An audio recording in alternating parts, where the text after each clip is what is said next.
Hello दोस्तों, मैं मिथुन आपके अपने YouTube चैनल कलम से क्रांति T20 में स्वागत करते हैं। तो चलिए आज फिर से आपके लिए एक शानदार टॉपिक लेकर के आए हैं जो कि रहेगा दो चर वाले रैखिक समीकरण से। तो चलिए देखिए, 3 नंबर तक सवाल हो गया था कल। तो देखते हैं ये 4 नंबर सवाल क्या कह रहा है हम लोग को।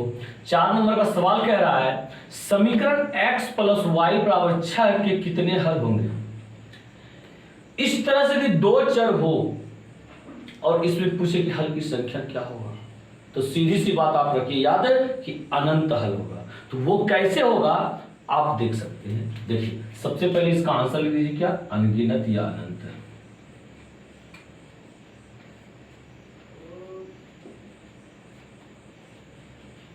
हो गए।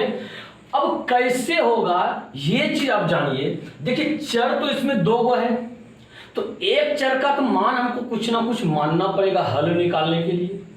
चलिए कुछ भी मानिएगा, x का मान यदि आपने 0 माने तो y का वैल्यू 6 आएगा। आप यदि 1 मानिएगा x का वैल्यू तो y का वैल्यू 5 आएगा।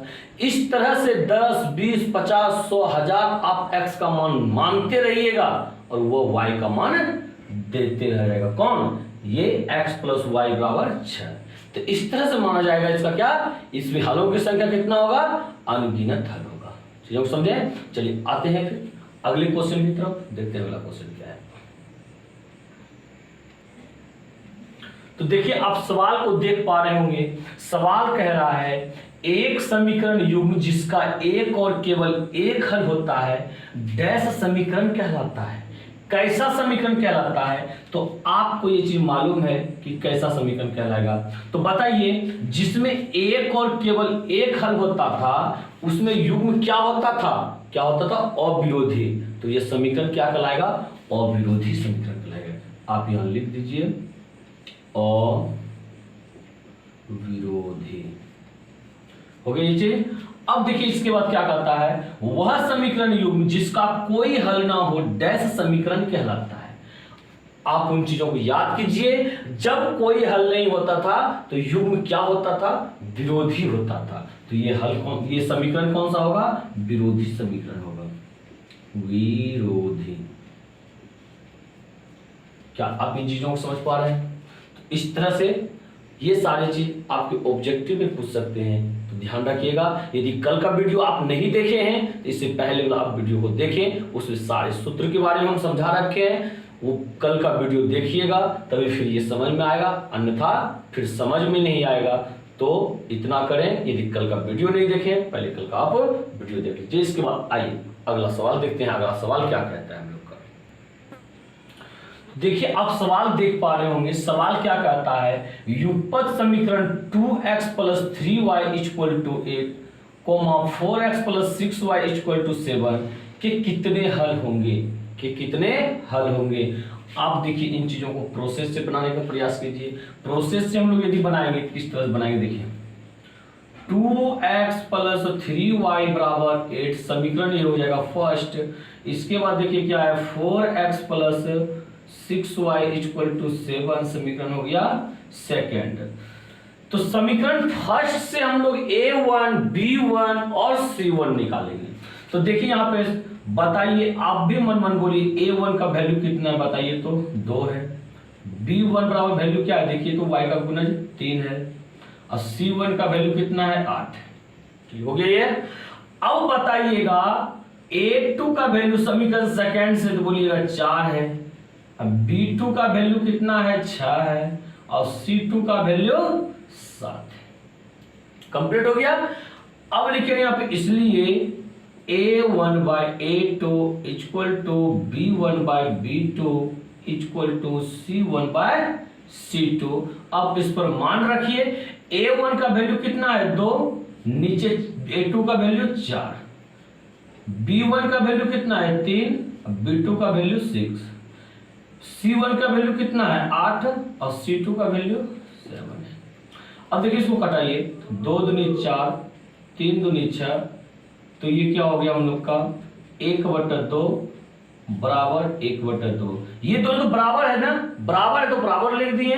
इसके बाद देखिए यहाँ पे ये 8/7 क्या ये बराबर है 1/2 का?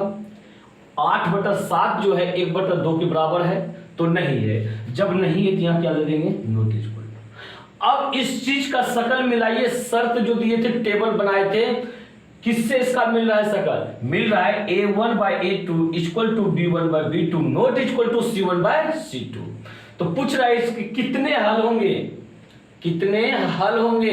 तो बताइए इस दशा में हलों की संख्या क्या था? वहां हलों की संख्या क्या था? बोलिए, बोलने का प्रयास कीजिए। हाँ, तो इस शर्त में क्या था कि कोई हल नहीं होगा। क्या था? कोई हल नहीं होगा। अतः लिख दीजिए यहां पे कोई हल नहीं होगा। यदि आप इस टेबल को याद नहीं किए हैं तो प्लीज आप टेबल को याद कर लीजिए, नहीं तो ये सारी चीज समझ में आपको नहीं आएगा। वो टेबल हम पिछले वीडियो में बता रखे हैं, आप उन टेबलों को अच्छी तरह से पहले याद कर लीजिए, तो सारी चीज आपको समझ में आ जाएगा आसानी से। तो समझ गए यहाँ पे? इसका शर्त होता है a1/a2 equal to b1/b2 not equal to c1/c2 का, कि कोई हल नहीं होगा। तो हो गया इसका हलों की संख्या, कोई हल नहीं होगा। तो चलिए आते हैं अगले सवाल की तरफ। अगला सवाल क्या है? तो देखिए आप सवाल को देख पा रहे होंगे बोर्ड पर। सवाल क्या है? युगपत समीकरण x + 2y - 8 = 0, 2x + 4y = 16 के कितने हल होंगे? कितने हल होंगे? तो अभी जस्ट पिछला सवाल हम बता रखे हैं, जस्ट उसी तरह से बनेगा। तो फिर आपसे इसको एक बार फिर से देखिए, उसके बाद सवाल जो रहेगा हम छोड़ते हुए चले जाएंगे। तो देखिए समीकरण एक पहला समीकरण क्या है यहाँ पे?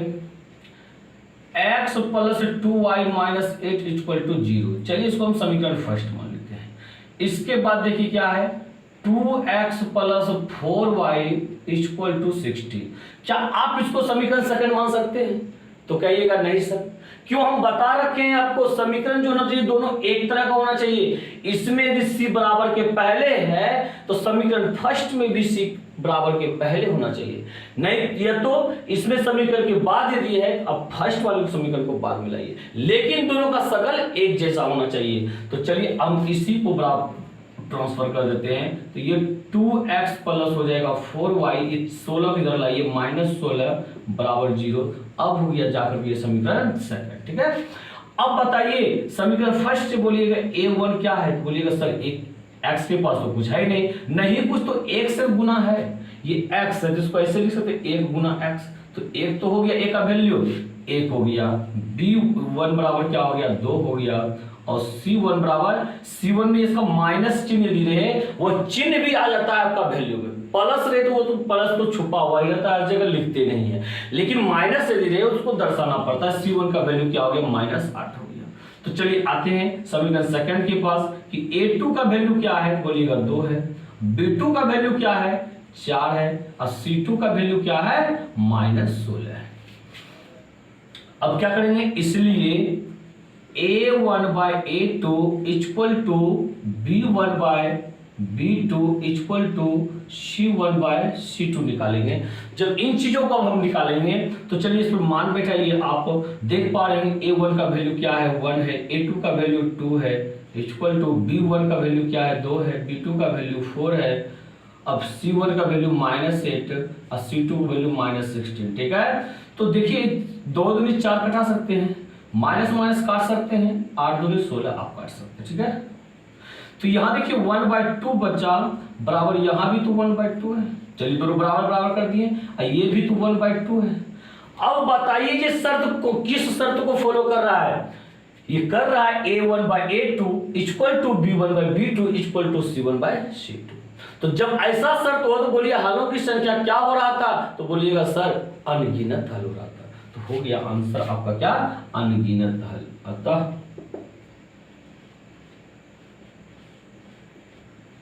अनगिनत हल। ये अनगिनत हल हो गया का आपका आंसर हो गया। हो सकता है आपके ऑप्शन में वहां अनंत भी दिया रहे, तो इसके बारे में तो समझा रखिए, अनगिनत को हम अनंत भी कह सकते हैं। उम्मीद करते हैं आप इस चीज को समझ पा रहे होंगे। और ये सारी चीज आपका जो है ऑब्जेक्टिव में पूछा जाएगा। ऑब्जेक्टिव में जब पूछा जाएगा किस तरह से बनाइएगा शॉर्टकट में, जब हम कैनवा सुपर 30 का क्लास ऑब्जेक्टिव सेशन लाएंगे तो इससे भी शॉर्टकट आपको बनाने के लिए बताएंगे कि शॉर्टकट में आप कैसे फैसला ले सकते हैं, इसका हल हो सकता है क्या होगा। फिलहाल आप प्रोसेस से समझें, समझने का प्रयास करें और समझते हुए आगे बढ़ें। चलिए अगला क्वेश्चन देखते हैं क्या है आपका। तो देखिए अब सवाल को देख पा रहे होंगे। समीकरण निकाय 2x + 3y = 7, 6x + 5y = 11 के कितने हल होंगे। एक समीकरण आपका ये है, एक समीकरण ये है। आप तो अच्छी तरह से जान गए होंगे क्या करने वाले हमें। 2x + 3y = 7 ये समीकरण फर्स्ट हो गया। इसके बाद 6x + 5y = 11 हो गया समीकरण सेकंड। तो चलिए जो कर रहे थे वही काम कीजिए।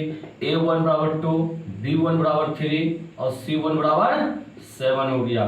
a2 = 6, b2 = 5 और c2 = 11 हो गया। अब क्या कीजिएगा, इसलिए a1/a2 = b1/b2 = c1/c2। चलिए मान बैठाइए आप इसका। a1 का वैल्यू 2 है, b1 का वैल्यू, a2 का वैल्यू 6 है, b1 का वैल्यू 3 और ये हो गया 5, ये हो गया 7, ये हो गया 11। इन चीजों को आप समझ ही रहे होंगे, तो इसलिए फास्ट थोड़ा कर दिए हम। ये 2 3 अच्छा हो गया। अब देखिए आप यहाँ पे 1/3 हो गया, ये 3/5 हो गया। क्या ये दोनों आपस में बराबर है? बोलिएगा नहीं सर, तो इसको काट दीजिए, यानी कि इसको पढ़ते नोट इक्वल टू। ठीक है, अब इसके बाद देखिए एक 7/11, क्या ये इसके बराबर है? ये भी नहीं है, इसको भी काट दिए। बताइए अब आप बताइए इसमें कौन सा शर्त फॉलो कर रहा है? तो एक नंबर वाला कर रहा है कि a1/a2 not equal to b1/b2। यहाँ चूंकि दिया नॉट इक्वल टू c1/c2, तो वही शर्त फॉलो करेगा आपका। तो बताइए इसमें हलों की संख्या क्या होगा? एक और केवल एक हल होगा। आप यहां लिख दीजिए, अतः एक और केवल एक हल आंसर हो गया आपका। एक और केवल एक हल हो गया आंसर आपका। आप इन चीज को समझ पा रहे होंगे। हो सके तो आप इसको कॉपी में नोट करते रहिए और इससे संबंधित सवाल को बनाते रहिए। तो चलिए आते हैं अगले सवाल की तरफ। अगला सवाल आपका क्या है? तो देखिए सवाल आपके सामने आ चुका है। सवाल क्या कहता है, यदि युग्म a1x + b1y + c1 = 0 और a2x + b2y + c2 = 0 के लिए a1/a2 not equal to b1/b2 हो तो इन समीकरण के कितने हल होंगे? इन समीकरण के कितने हल होंगे? आपका देखिए ये शर्त दे रखा है। इन शर्त को देखते हुए बताइए कि हलों की संख्या क्या होता है। तो देखिए ये शर्त टेबल में पहला शर्त ये है। तो इन शर्तों में हलों की संख्या बोलिए क्या होता था? बिल्कुल आप उम्मीद करते हैं आप सही बोले होंगे। यदि याद किए होंगे तो क्या होता है, एक और केवल एक और केवल एक हल हो सकता है। ध्यान रखिएगा, इसमें हम टेबल में से लिखा रखे हैं एक और केवल एक हल के और जगह पे ऑप्शन में अद्वितीय हल भी हो सकता है। यदि अद्वितीय हल हो तो आप अद्वितीय हल में भी टिक कर सकते हैं, क्योंकि इसका और अद्वितीय हल का दोनों का अर्थ एक ही होता है। तो उम्मीद करते हैं आप लोग इस चीज को समझे होंगे। तो चलिए इसी के साथ दूसरे सवाल की तरफ हम चलते हैं। दूसरा सवाल क्या है? तो देखिए आप सवाल को देख पा रहे होंगे। ये क्वेश्चन नंबर आपका आ गया 8 नंबर। कह रहा है यहाँ पे, बताइए कि निम्नलिखित युगपत समीकरण अविरोधी या विरोधी या आश्रित है। या आश्रित है, क्या आप इन चीजों को समझ पा रहे हैं? ये अविरोधी या विरोधी या आश्रित क्या है? युग्म है, समीकरण का युग्म है। तो जैसे इसे पहले भी बना रहे थे उसी तरह से बनाएंगे। तो कहने मतलब शर्त की तरह कंडीशन आ जाएगा। जब शर्त का कंडीशन आ जाएगा उसी को देख करके हम बोलते थे हलों की संख्या। क्या आप उसी घर में उसी लाइन में आप ये युग्म नहीं बता सकते हैं क्या? जैसे आता था एक और केवल एक हल, तो वहां पे एक और केवल एक हल था, एक और केवल एक हल। युग्म की बात कर रहा है तो वहां पे क्या लिखेंगे? अविरोधी लिख देंगे। बात को समझ पा रहे हैं? तो चलिए एक बना करके आपको दिखा रहे हैं। तो सबसे पहला नंबर, एक नंबर का सॉल्यूशन जो करेंगे हम, देखिए यहाँ पे क्या समीकरण लिखते हैं। 5x minus 3y minus 11 equal to 0। आपका ये समीकरण फर्स्ट हो गया। इसके बाद दूसरा समीकरण देख पा रहे होंगे, यहां देखिए आप, यहां ध्यान दीजिए, थोड़ा फंसा रखा है। y वाले को पहले लिखा है, x वाले को बाद में लिखा है, लेकिन हम लोग तो चलेंगे समान सूत्र के अनुसार। क्या चलेंगे? ax प्लस by, यानी कि पहले x को लिखेंगे। तो पहले x आपका क्या है? माइनस 10x पहले लिखिए, फिर 6 क्या है? प्लस में प्लस 6y बीच में लिखिए, उसके प्लस में 22 बराबर 0 से। क्या आप इन चीजों को समझ गए? हमेशा आप समीकरण को लेकर के समान सूत्र के अनुसार से चलें। इसके बाद हम निकालेंगे अब यहाँ पे कि a1 कितना होगा? 5, b1 कितना होगा? आप देख पा रहे हैं -3 है, तो -3 हो गया। और c1 कितना होगा? देख पा रहे हो -11 है, -11। अब देखिए a2 कितना हो गया? -10। b2 कितना हो गया? यहाँ देख रहे हैं 6 है। और c2 कितना हो गया आपका? 11 हो गया। अब चलिए, इसलिए a1 by a2 equal to b1 by b2 equal to c1 by c2। तो चलिए देखिए, इसमें मान रखिए आप, a1 का वैल्यू क्या है? 5 है, बटम -10 है। अब देखिए b1 का वैल्यू क्या है? -3, b2 का वैल्यू 6। अब देखिए c1 का वैल्यू क्या है? c1 -11 है, -11। और c2 क्या है? अच्छे मिस्टेक हो गया यहाँ पे, ये 22 था, 22 होना चाहिए यहाँ पे, ठीक है c2। तो देखिए c2 कितना है? 22 है। हो गया कंप्लीट। अब देखिए यहाँ पे ये कटाइए आप इसको, 5 दूनी 10, 3 दूनी 6, 11 दूनी 22। तो देखिए यहाँ पे क्या बचा? 1/2 और माइनस जो है -1/2। क्या लिखिएगा आप यहाँ पे? यहाँ जो बचा -1/2 बचा। इसके बाद देखिए यहाँ पे 1/2 बचा और माइनस है, तो -1/2। क्या अभी तक ये दो तो बराबर है ना? तो क्या हम बराबर लिखेंगे। अब देखिए यहाँ फिर आपका यहाँ 1 बचा है, 1/2 और माइनस चिन्ह है, तो क्या हो गया? बराबर -1/2। तो आप देख रहे होंगे, और ये देखिए अब किस शर्त को फॉलो कर रहा है? तीनों आपस में बराबर है। इसका कंडीशन क्या हो रहा है? कंडीशन ये हो रहा है a1 by a2 equal to b1 by b2 equal to c1 by c2। तो बताइए इस दशा में युग्म क्या होता था? जब इस दशा में हल ऐसे होता था, अनगिनत हल, तो युग्म क्या होता था? बिल्कुल आप सही बोल पा रहे होंगे, युग्म होता था आश्रित। क्या होता है? आश्रित होता है। तो हम यहां पे आश्रित लिख सकते हैं, अतः आश्रित। यही हो गया हम लोग का आंसर हो गया। क्या आप इन चीजों को समझ पा रहे हैं? क्या आप इस तरह से, अब बताइए, 2 नंबर और 3 नंबर के सवाल को बना पाएंगे? क्या आप इस पर खेलने का प्रयास कर सकते हैं? तो उम्मीद करते हैं आप लोग इसको बनाने का प्रयास कीजिएगा। यदि नहीं बने, आप हमें कमेंट करके बता सकते हैं इस वीडियो में। इसके बाद हम जो इसमें से नहीं बनेगा, हम निश्चित रूप से अगले वीडियो में बताएंगे। यदि बन गया तो भी आप इतना कम से कम बताइएगा, सर बन गया सवाल, तो हम समझ जाएंगे कि आपसे बन गया है। तो चलिए इस तरह से हम चलते हैं, अगले क्वेश्चन की तरफ चलते हैं। आप इन चीजों को बनाइएगा। तो चलिए आप देखिए सवाल को देख पा रहे होंगे, 9 नंबर हम सवाल लिख रखे हैं यहाँ पे। 9 का 1 नंबर है, ये कहता है x + 2y = 8 और 4y - 3x = 11 को हल करने में किसी विद्यार्थी का हल x = 6 y = 1 आया, क्या उसका उत्तर सही था? कारण लिखिए। देखिए आपका ये 2 समीकरण दे रखा है, एक समीकरण ये है, एक समीकरण ये है। एक कोई विद्यार्थी ने इसको हल किया और उसने बोला इसका मान तो x = 6 y = 1 आएगा। अब क्वेश्चन का कहने का मतलब है, क्या उसमें विद्यार्थी ने हल सही निकाला है? आप इसका जांच करके बताएं सही है या गलत है। तो हाँ या नहीं में आप उत्तर दीजिए इसका। तो चलिए देखते हैं, हम लोग प्रयास करते हैं। तो चलिए ये देखिए, सबसे पहले तो x + 2y = 8 है, समीकरण फर्स्ट हो गया। इसके बाद क्या यहाँ पे दे रखा, ये 4y minus 3x equal to 11 समीकरण सेकंड हो गया। कोई बात नहीं, इसको समान सूत्र पे नहीं भी चेक करना है, हमको बनाना नहीं, क्या करना है, चेक करना है। तो इस तरह से भी आप यहाँ पे समीकरण मान सकते हैं।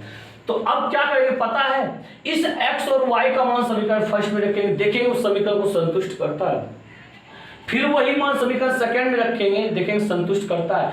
दोनों को यदि संतुष्ट कर दिया तो समझिए उसका उत्तर सही था, यदि दोनों में से किसी एक को भी यदि संतुष्ट नहीं किया समझिए गलत था। तो देखिए क्या करेंगे, यहाँ पे लिखेंगे समीकरण फर्स्ट में x और y का मान रखने पर, कहां पे समीकरण फर्स्ट में, समीकरण फर्स्ट है x plus 2y equal to 8। चलिए रखिए मान, x का वैल्यू इसने क्या निकाल रखा है, 6 रखिए प्लस 2y, y का वैल्यू क्या निकाल रखा है, 1 बराबर 8। देखते हैं क्या संतुष्ट कर रहा है, 6 प्लस 2 इतना 2 बराबर 8, ये 6 प्लस 2 बताइए, 6 और 2 जोड़ेंगे तो 8 होगा, बराबर ये भी है। तो ये संतुष्ट तो कर दिया भाई। ये RHS में देखिए 8 था, इसका मान जब रखे LHS भी 8 आ गया। ये दोनों बराबर का मतलब समीकरण को संतुष्ट कर रहा है। यदि ये दोनों बराबर नहीं आता, इधर पहले से 8 है, हो सकता है इधर 7 आ जाता, ये 6 आ जाता, 8 के अलावा कुछ भी आ जाता, तो समझते क्या समीकरण संतुष्ट नहीं कर रहा है। तो देखिए समीकरण सेकंड को अब चेक करते हैं, क्या समीकरण सेकंड को संतुष्ट करता है। तो समीकरण सेकंड में x और y का मान रखने पर, तो आप एक समीकरण को हल करके फैसला नहीं ले सकते। समीकरण सेकंड में x और y का मान रखने पर, तो समीकरण सेकंड देखिए आप क्या है, आप उतार दीजिए, 4y minus 3x equal to 11 है। चलिए मान रखिए आप, 4 गुना y का मान क्या निकाला इसने, 1 माइनस 3 गुना x का मान 6 इक्वल टू 11। अब बताइए यहाँ पे 4 एक काम 4 हो गया, माइनस 6 18 इक्वल टू 11। तो बताइए यहाँ पे 4 में से 18 गया तो माइनस 14 होगा, और ये 11। क्या ये दोनों आपस में बराबर है, बोलिए बराबर नहीं है, तो बराबर को काट दिया, नॉट इक्वल टू 11। तो ये दोनों आपस में बराबर नहीं है, इसका मतलब समीकरण सेकंड को संतुष्ट नहीं किया। तो उत्तर क्या हो जाएगा, अतः में नहीं, अतः में नहीं होगा उत्तर। कहता है कारण लिखिए, तो कारण इसका लिख सकते हैं आप, क्योंकि